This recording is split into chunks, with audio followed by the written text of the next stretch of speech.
Assalamualaikum warahmatullahi wabarakatuh. Perkenalkan, nama saya Dwi Frampesi, saya dari kelas PAI 1A. Di sini saya akan menjelaskan pertanyaan-pertanyaan mengenai Pancasila sebagai etika politik. Pertanyaan pertama yaitu, apakah dalam aktivitas politik di Indonesia butuh etika, moral, dan norma dalam menjalankan kepentingannya?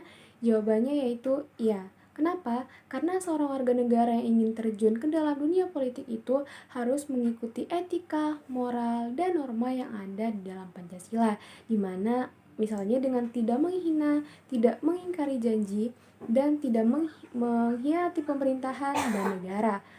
Lalu nomor 2, apakah para pelaku politik di Indonesia terkini telah sepenuhnya mengadopsi etika politik dalam Pancasila? Jawaban saya yaitu tidak.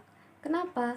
Alih-alih mengikuti atau mengadopsi etika politik, para pelaku politik ini malah mengabaikan etika politik itu sendiri, di mana Indonesia itu masih terjebak di dalam pusaran korupsi yang dikarenakan karena lemahnya penegakan hukum yang diwarnai dengan pandang bulu dan penegakan hukum yang hanya ditegaskan kepada masyarakat kecil, sedangkan untuk elit-elit politik itu mereka seakan kebal kepada hukum-hukum yang ada di Indonesia.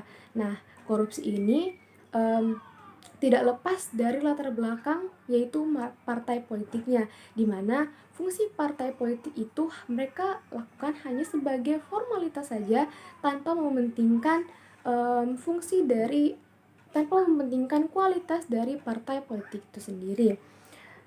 Pertanyaan ketiga yaitu, dalam menjalankan dan memperjuangkan kepentingan rakyat, definisi politisi sering larut dalam diskusi, perdebatan hingga berujung dalam perkataan perlakuan kasar dan kebencian. Menurut Anda apakah itu harus dilakukan? Menurut saya itu tidak. Hal-hal tersebut seperti berkata kasar, berlaku kasar, menyerang individu itu sebaiknya tidak dilakukan. Kenapa? Karena hal-hal tersebut tidak mencerminkan etika politik, bahkan sama sekali tidak mencerminkan etika, norma, moral yang tercermin dalam etika politik tersebut. Sekian jawaban dari saya, kurang lebihnya mohon dimaafkan. Wassalamualaikum warahmatullahi wabarakatuh.